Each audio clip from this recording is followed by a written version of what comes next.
So mga tol, kakatapos lang po ng laban ng World Championship sa bansang Japan sa pagitan ng kapatid ni Naoya Inoue na si Takuma Inoue versus Tenshin Nasukawa. Tinalo po ni Takuma Inoue itong si Tenshin Nasukawa mga tol. Via unanimous decision, lumamang po sa score itong si Takuma Inoue. Maganda naman ang pinakita ni Tenshin Nasukawa sa early rounds. Nasaktan pa nga niya itong si Takuma Inoue. Pero nakapag-adjust po itong si Takuma Inoue mga tol. Mas maraming binitiwan na suntok at tumamang suntok itong si Takuma Inoue. Dahil sa panalo ni Takuma, muli siyang naging world champion sa Bantam. At siya na po ngayon ang bagong WBC Bantamweight World Champion. Umabante na po ang record niya sa 21 wins and 2 losses. Habang nakalasap naman po ng kauna-unahang talo si Tenshin Nasukawa sa professional boxing career niya. Bumagsak na po ang record nito sa 7 wins and 1 loss. Samantala, bumida din po sa card na yan ang dating itinatapat kay Casimero. At naka-sparring na rin ni Casimero na si Raiz Alim. Tinalo po kasi ni Raiz Alim ang unbeaten Japanese fighter via unanimous decision na si Mikito Nakano. Pinabagsak pa ni Raiz Alim itong hapon sa round 10. Pero muntika na din po si Raiz Alim mga tol sa round 12. Nakatama din po kasi ng solid itong hapon. Halatang nasaktan po itong si Raiz Alim. Nasungkit po ni Raiz Alim mga tol ang IBF title eliminator. Siya na po ngayon ang mandatory sa IBF featherweight. Dahil sa panalo ni Raiz Alim mga tol,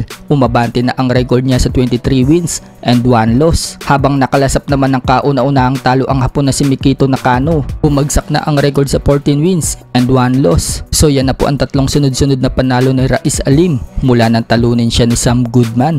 Sa kabilang banda naman mga tol, matatandaan na nakatulog po itong si Conor Benn sa laban ni Devin Haney kahapon. Bagamat po kasi nanalo itong si Devin Haney kay Brian Norman Jr. at masungkit ang WBO welterweight world title at pinabagsak pa niya si Brian Norman sa round 2. Pero pagdating po ng late round mga tol, naging boring na yung laban dahil panayakap na po itong si Devin Haney. Kaya itong si Conor Benn biglang inantok at sinandal niya ang ulo niya kay Eddie Hearn. So nagsalita na po itong si Devin Haney mga tol sa naging reaksyon ni Conor Benn sa laban niya. Banat ni Devin Haney, hindi daw makukumpara sa kanya itong si Conor Benn. Wala pa daw kasing na-accomplish itong si Benn. Ang biggest win nga lang daw ni Conor Benn ay ang laban sa weight drain na si Chris Eubank Jr. At hindi pa daw nagiging world champion itong si Conor Benn at wala pang napapatunayan. Maswerte lang daw itong si Conor Benn dahil papit daw ito ni Eddie Hearn. Kaya sabihin na daw ni Conor Benn ang gusto niyang sabihin. Wala daw ito sa level niya. May sagot nga din po si Devin Haney kay Conor Benn sa sinabi ni Benn na bababain daw siya sa 147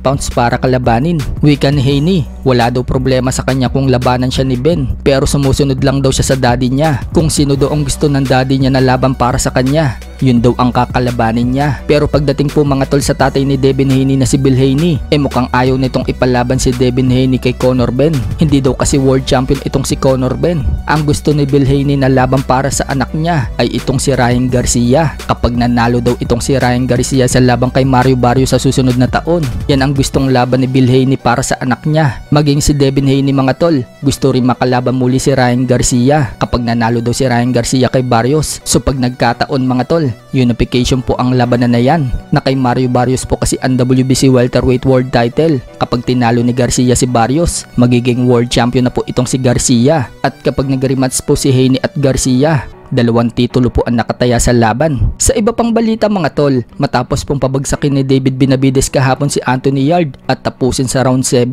at madepensahan po ni Benavides ang kanyang WBC light heavyweight world title, sinabi po ni Benavides mga tol na aakyat na daw siya ng cruiserweight division para kalabanin ang unified cruiserweight world champion na si Zurdo Ramirez na balak ganapin sa susunod na taon sa buwan ng May.